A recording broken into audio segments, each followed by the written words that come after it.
Good afternoon, boys and girls. Welcome to Hospitality Studies. My name is Mpome Zulu, and I will be taking you through into today's lesson. Please have a pen and paper so that you can write notes. In this chapter, we will be focusing on 5 infectious diseases that all food workers should be aware of. Now, you might be wondering, what are foodborne diseases? These are illnesses that can be contracted from consuming food and beverages that are contaminated. We will look at the first 3, which are hepatitis A, gastroenteritis, and cholera. And later on, we will look at HIV and AIDS as well as tuberculosis. Boys and girls, we will look at 5 fundamentals of each disease. The causes or the sources where they come from. We will look at the incubation period. This is the time between contamination and the appearance of the first symptoms of the disease. We will look at the symptoms. I need to highlight to you that we are only going to focus on the most dominant symptoms that separate each disease from the other. You will find as you go through your notes in your textbooks that there are overlapping symptoms. For example, fever, fatigue, dehydration, and diarrhea, which forms part in all the diseases. So you need to know what symptoms or which symptoms separate each disease from the other. Hence, those are the ones that we'll be discussing. But you need to always keep the other symptoms at the back of your head. Prevention of possible transmission, as well as how it affects the workforce. Now, this area forms part of an evaluation question in the examination where you will be asked to evaluate the impact that it has on the hospitality industry. Now, remember, boys and girls, we are in a service industry and our main aim is to provide goods and services with an aim of having a profit. Now, if any of our employees are affected or infected with any of these diseases, it will ultimately disrupt workflow as well as have a loss of income. Let's look at the first one, hepatitis A. Hepatitis A is a contagious liver disease where the liver becomes inflamed. It is caused by drinking untreated water, eating food that has been prepared by someone who is infected, having close personal contact with someone that is already infected with hepatitis A. It can take between 2 to 3 weeks for the symptoms to show, and the most dominant symptoms are dark yellow urine as well as yellowish skin and eyes. As you can see on this picture, it is sometimes called jaundice. It can be prevented by drinking bottled water because this water is treated, as well as having a hepatitis vaccine.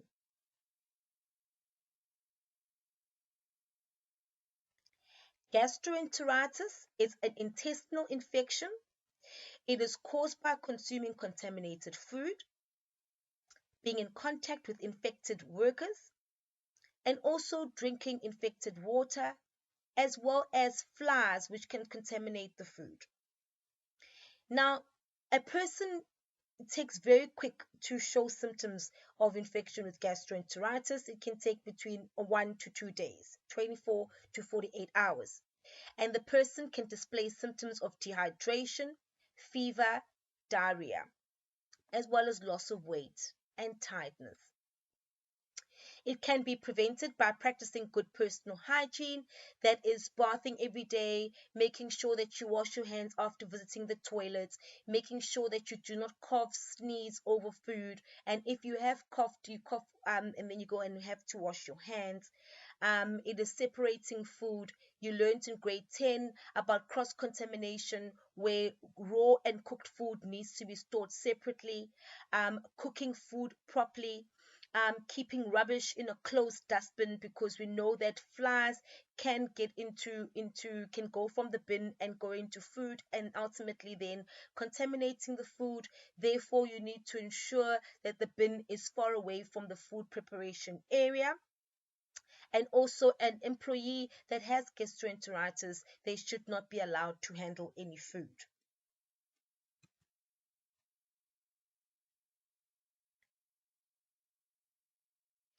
Now, cholera is an intestinal infection caused by bacteria.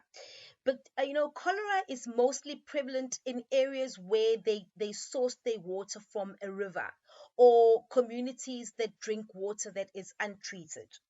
It is transmitted by drinking contaminated water, eating food that is washed by contaminated water, handling food with dirty hands. A person can go fishing from a river which has been contaminated, and then when they fish and the person consumes that fish, they can ultimately get sick. And then also, if you are growing fruits and vegetables and you water your garden with water from the sewage, that can cause cholera. It takes about 4 days for the symptoms to surface, and you have symptoms of watery stools, a rapid heart rate, muscle cramps, as well as the others that I've mentioned at the beginning. It is important for you to always treat all the liquids to prevent the transmission of cholera. You can add a drop of jig or a teaspoon of jig to 1,000 liters of water to really treat that water. You need to boil all liquids. You learned in grade 10 that if you boil water to 100 degrees Celsius, all bacteria dies. You need to avoid raw or undercooked food, so food must be cooked thoroughly. You need to always wash your fruits and vegetables with treated water and not wash them with the untreated water. Now we're going to look at HIV and AIDS and tuberculosis as our infectious diseases. HIV and AIDS is transmitted through a retrovirus that weakens the immune systems. It can also be transmitted through the exchange of body fluids, which can be blood or semen, through practicing unsafe sex, through receiving contaminated blood through blood transfusions, as well as sharing injections or needles. A person can show symptoms of swollen glands, cracked mouth corners, thrush in the mouth, rapid weight loss, swollen lymph glands, white spots on the tongue or in the throat, as well as diarrhea, tiredness, loss of weight, night sweats, etc. It can be prevented by abstaining from sex or using safe sex practices, as well as avoiding sharing needles. Now, what is also important for me to highlight here, learners, is that a person with HIV and AIDS cannot be restricted from work, because it cannot be transmitted by sharing spoons or working in the same environment as that person. However, once a person starts to display any infections or illnesses such as diarrhea, and tiredness or weakness, then that person can be asked just to stay at home for a few days until they get better. And if a worker cuts themselves with a knife or they get burnt in the kitchen, then their fellow employees should use gloves to treat that person, and that person should essentially wear gloves throughout the whole preparation period. Tuberculosis is transmitted by inhaling drops of sputum sprayed into the air when an infected person speaks, coughs, or sneezes. Okay, can also be transmitted by a person who drinks unpasteurized milk.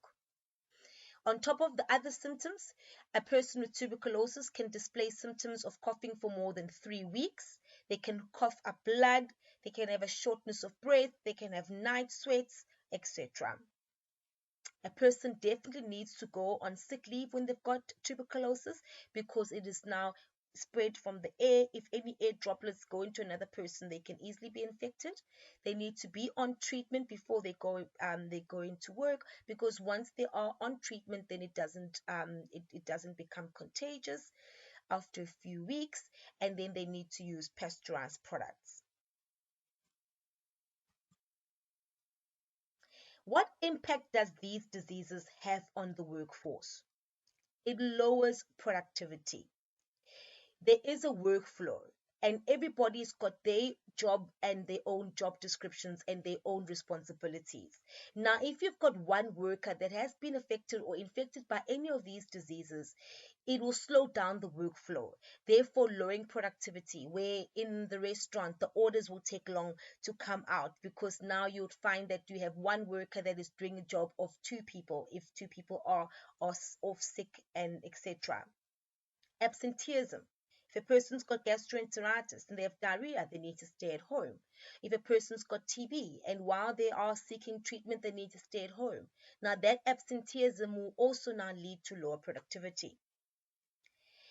If a person has to stay home, especially someone with TB has to stay at home for about 3 to 6 months, now vacant posts need to be opened up, because you cannot have lower productivity because you are in the service industry, and customers are paying for a service. So you have vacant posts where you need to be replacing the worker. Even in the event where the person passes away, you need to replace them, and that means that you have to retrain, you have to rehire new people, which will essentially cause a loss of income, because now you're paying more money to retrain and rehire new employees. Okay, that was very short. That's the end of it. Now let us look at how these diseases can be assessed in a question paper. You'll mostly have it in a scenario-based question. Let us look at the first one. It says a popular resort gets its water from a nearby dam.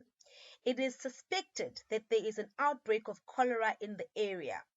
Some of the guests have displayed typical symptoms of cholera and have been hospitalized. The manager has requested the health authorities to investigate the matter thoroughly to prevent the disease from spreading. Now, let me first just explain. You sometimes get very lucky where the examiners will give you the name of the disease. Okay, and you will then answer according to now this disease. Sometimes they might just give you an extract or a scenario where they won't mention the disease but will mention symptoms, and you must be able to identify the disease. But we'll see that in our next example.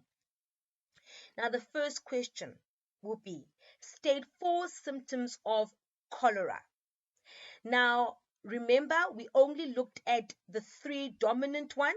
In this instance, because they have not given you any symptoms in the activity, you can now also add on to the most dominant ones, the ones that overlap or that are the same as all the other diseases. Watery diarrhea, dehydration, nausea, vomiting, a rapid heart rate, dry mouth, and low blood pressure will be any of the answers that you can write, which is out of 4 marks. Let's look at the second one. Explain how the water from the dam. Remember, it has been stated in the extract that this resort gets its water from the dam. So the question is explain, so you must write in 4 sentences how the water from the dam could have contributed to cholera. Your answer will have the following.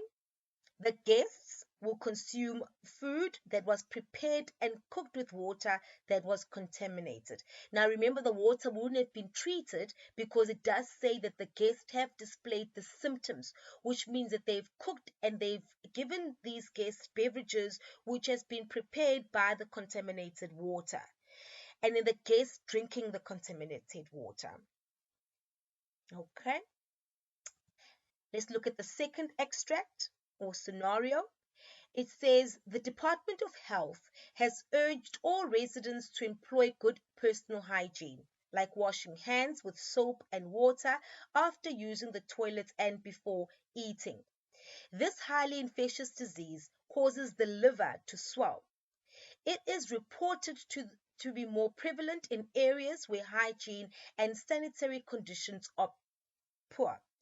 Now, boys and girls, if you look at this now, second example, there's been no mention on the type of disease, but they've told you that the disease is infectious.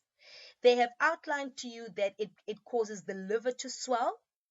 They have outlined the fact that people or residents need to wash their hands, they need to practice good hygiene, and they need to make sure that the water they're consuming before they're eating is clean. And it also now tells you that this disease is prevalent, so it's more common in areas where there's a problem with hygiene and sanitary conditions. Okay, so now that makes you think, which disease? Now the first question says, name the disease mentioned in the article. So you need to now look at the keywords, and it's right there. It says liver to swell, which makes it hepatitis A. The next question, describe 3 symptoms that affected residents could have experienced. So any 3 symptoms that they could have experienced. Now again, they have not told you anything about the symptoms, because it's a higher order question where you must first identify the disease, and then now you must now think, which symptoms will this disease that you've identified in A person will show symptoms of. Okay, and the answers that you would have to write are dark yellow urine, yellowish eyes and skin, which is your jaundice, tiredness, an upset tummy, loss of appetite, diarrhea. You can even add here dehydration, because when you've got diarrhea, you can become dehydrated. Okay, let's look at the third one, boys and girls. You will get a copy of this, of the worksheets. Gastroenteritis and TB are 2 of the reasons for the high rate of absenteeism in the food and beverage industry in South Africa. They are giving you the diseases. They are telling you it's gastroenteritis. They are telling you it's TB. Now the question is, what is the incubation period of gastroenteritis? So now they're not focusing on the TB for now. They want you to speak about the gastroenteritis. So you would have to write 24 to 48 hours. You can also write 2 to 3 days. Then the second one, explain how a food handler may prevent gastroenteritis from affecting others in the workplace. So you as an employee have been contaminated with this gastroenteritis disease. Now, how must you prevent spreading it into other fellow employees in the workplace? Now, the action verb there, boys and girls, is explain. All right, so you need to explain in detail. So the answers that you would write would be, food handlers with gastroenteritis should inform the employer as soon as possible. Because now remember, we said that if someone's got gastroenteritis, they should stay at home. You should not work if you've got diarrhea. You should maintain good personal hygiene. Wash hands after using the toilet, after touching the rubbish bin, after touching your body, your hair, your nose, etc. You should wash and sanitize equipment and surfaces after handling raw meat and poultry. It continues. You need to ensure that the food is thoroughly cooked, especially chicken, fish, and eggs, because gastroenteritis, remember, is not only transmitted by the person having diarrhea, but also from food. Remember, we said that you have to separate your raw food and your cooked food. You have to make sure that you store food in the right storage conditions and the right temperatures. Insects and rodents, which are your mice and rats, they should be eliminated from the kitchen by installing screens on windows so they do not come into contact with food, because you know from grade 10 as well, they can leave droplets and then contaminate the food. The kitchen should comply with proper storage regulations. Remember, what needs to be kept in the fridge must be kept in the fridge. What needs to be kept in the dry area must be kept in the dry area. Your dry storage areas, you must not put food on the floor. You should always have an elevated area where the food is not sitting on the floor, because even when you are washing or sweeping the floor, that no contamination of the equipment goes into the food. All food should be covered when stored.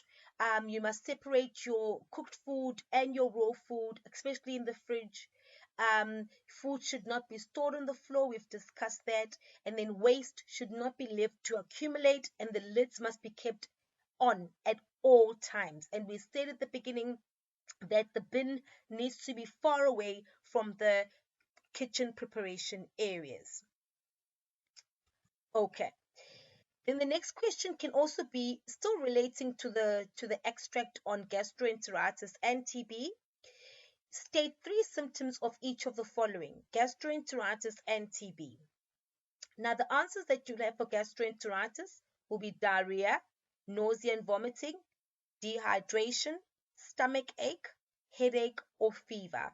Now, you need to now also remember what I said to you at the beginning of the lesson, that sometimes you might be given the symptoms and they can give you, for example, they can say a guest has displayed nausea and vomiting, and then you'll be asked to give other symptoms. In this instance, then you will say dehydration, headaches, fever.